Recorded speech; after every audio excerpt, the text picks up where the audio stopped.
وہ شخص اہل سنت نہیں ہے، اہل سنت نہیں ہے، اہل سنت سے خارج ہے۔ جو خلافت مرتضوی کے دوران مولا علی شیر خدا کے دور میں جو اختلاف ہوا صفین کا یا دیگر جنہوں نے آپ کی خلافت کو نہیں مانا، صف آرا ہوئے،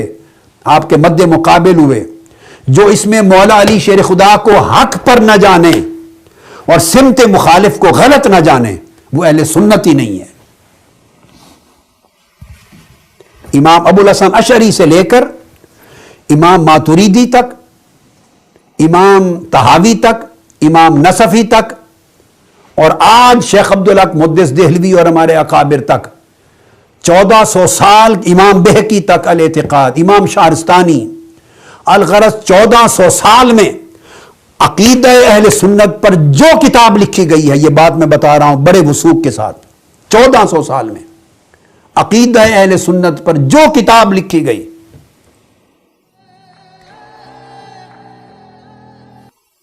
اشاعرہ ہوں یا ماتریدیہ ہوں یا شرح عقائد نسفی ہو، یا آج تک جو کتاب لکھی گئی، اور فقہا تھے، ائمہ تھے، محدثین تھے، ائمہ عقیدہ تھے، سب نے بلا اختلاف مولا علی شیر خدا کو حق پر مانا ہے۔ تو مقصد میری بات کا یہ ہے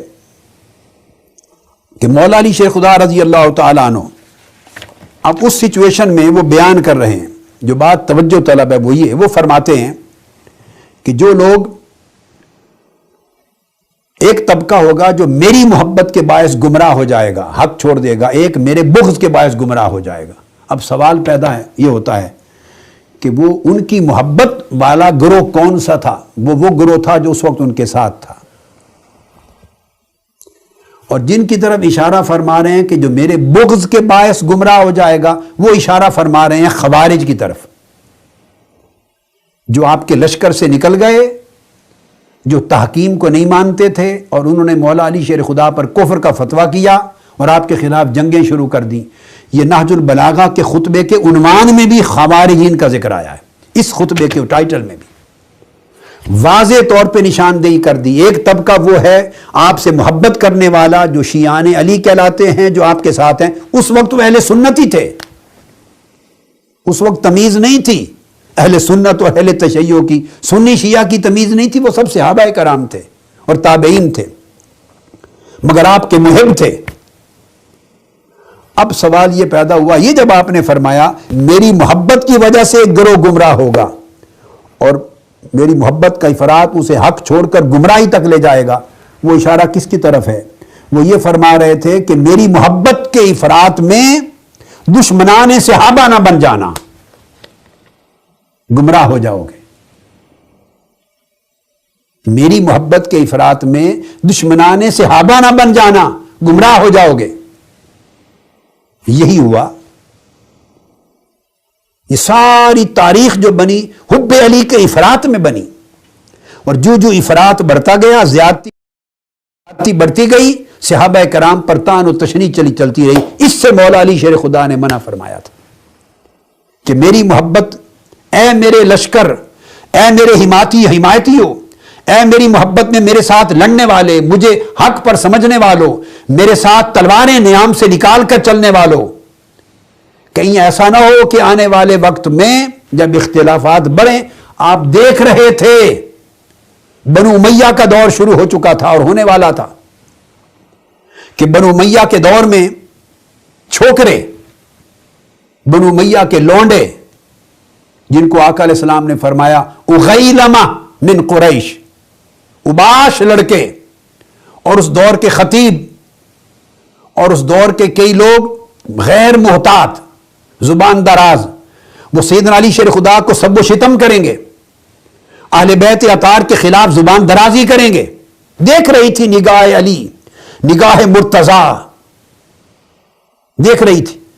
کہ میرے خلاف جب ایک نئی حکومت قائم ہو جائے گی تو ان میں کئی لوگ، نیچلے لوگ،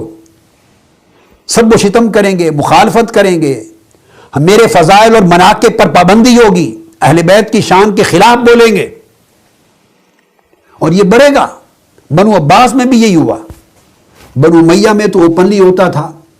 اور بنو عباس میں خلیفہ ابو جعفر المنصور محبت اہل بیت کے نام پر اقتدار میں آئے یہ لوگ بنو عباس. واقعہ کربلا کا بنو امیہ سے انتقام لینے کے لیے انہوں نے تمام محبان علی اور اہل سنت اور پوری امت جو اہل بیت سے محبت کرنے والی تھی ان کی ہمدردیاں لیں. واقعہ کربلا کے نام کو ایکسپلائٹ کیا، اہل بیت کی محبت کو ایکسپلائٹ کیا،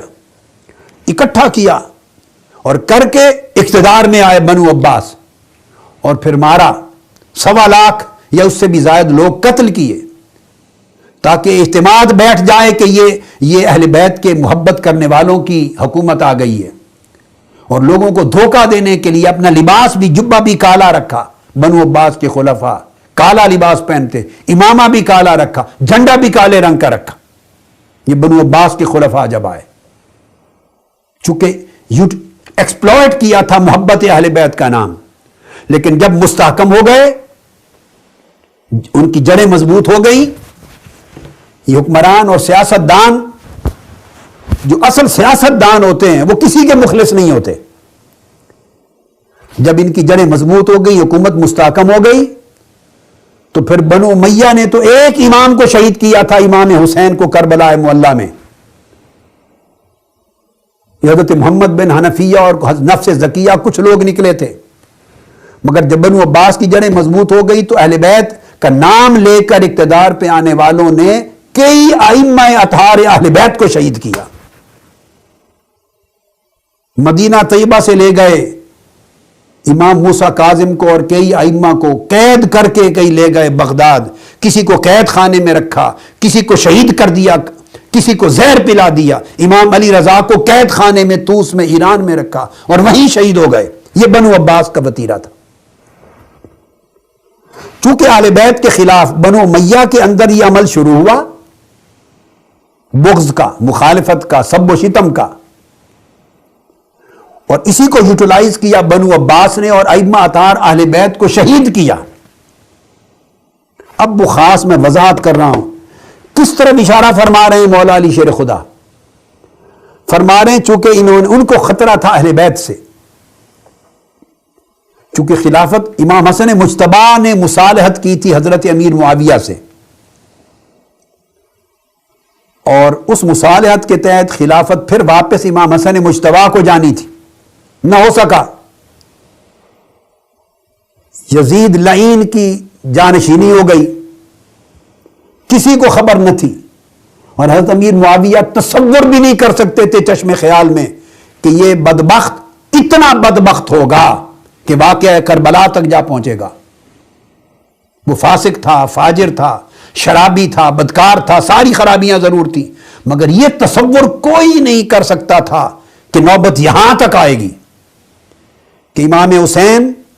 اور اہل بیت اطہار کو شہید کر کے کربلا میں ان کے مقدس سرے نیزوں پر اٹھائے جائیں گے سروں کو. اتنا بدبخت یہاں تک پہنچے گا،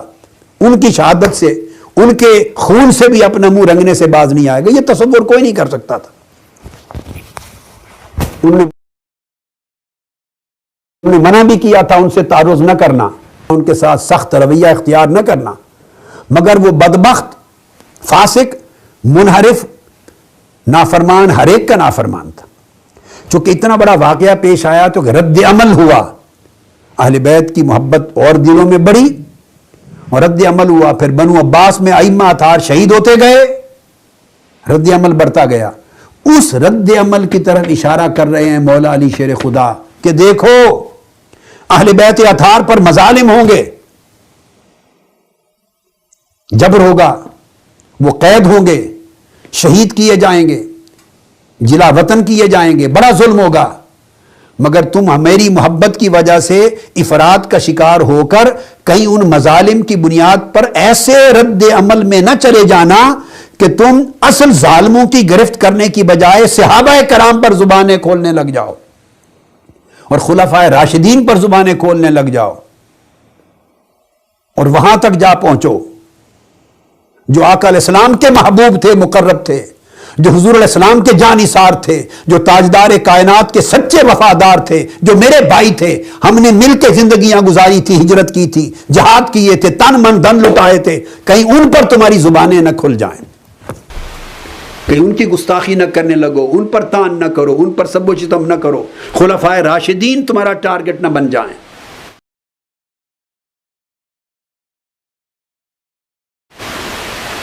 وہ اشارہ یہ کر رہے تھے کہ دیکھ رہے تھے نگاہ سے کہ کیا کچھ ہونے والا ہے بعد ازاں، مگر کہیں اس کے رد عمل میں، ری ایکشن میں، ریونج فل ہو کر تم اس کے رد عمل میں افراط حد سے نہ بڑھ جانا۔ اور حد سے بڑھنے کا مطلب ہے وہ جو اس پورے معاملے میں ذمہ دار اور قصوروار نہیں ہوں گے، وہ اجل صحابہ کرام اور خلفائے راشدین، کہیں ان کی گستاخی کی طرف نہ آ جانا، ان پر تہمتیں نہ لگا دینا اور تمہاری زبانیں ان کی تہمتوں کے لیے نہ کھل جائیں، یہ فرما رہے تھے۔ اور دوسری طرف فرمایا خارجیو، کیونکہ خوارج کی طرف دوسرا خطاب ہے، تم یاد رکھو میرا بغض تو تم نے اپنا شیوا اور وتیرہ بنا لیا ہے، مگر کہیں ایسا نہ ہو کہ یہ بغض، میرا بغض، تمہیں رسول پاک صلی اللہ علیہ وسلم کی پوری اہل بیت کے ساتھ دشمنی اور عداوت پر نہ اکسا دے، اور یہ بغض پورا بغض اہل بیت میں نہ بدل جائے۔ اگر بغض اہل بیت ہو گیا تب بھی گمراہ ہو جاؤ گے، اور اگر تمہارے دلوں میں بغض صحابہ کے بیج بوئے گئے تب بھی گمراہ ہو جاؤ گے۔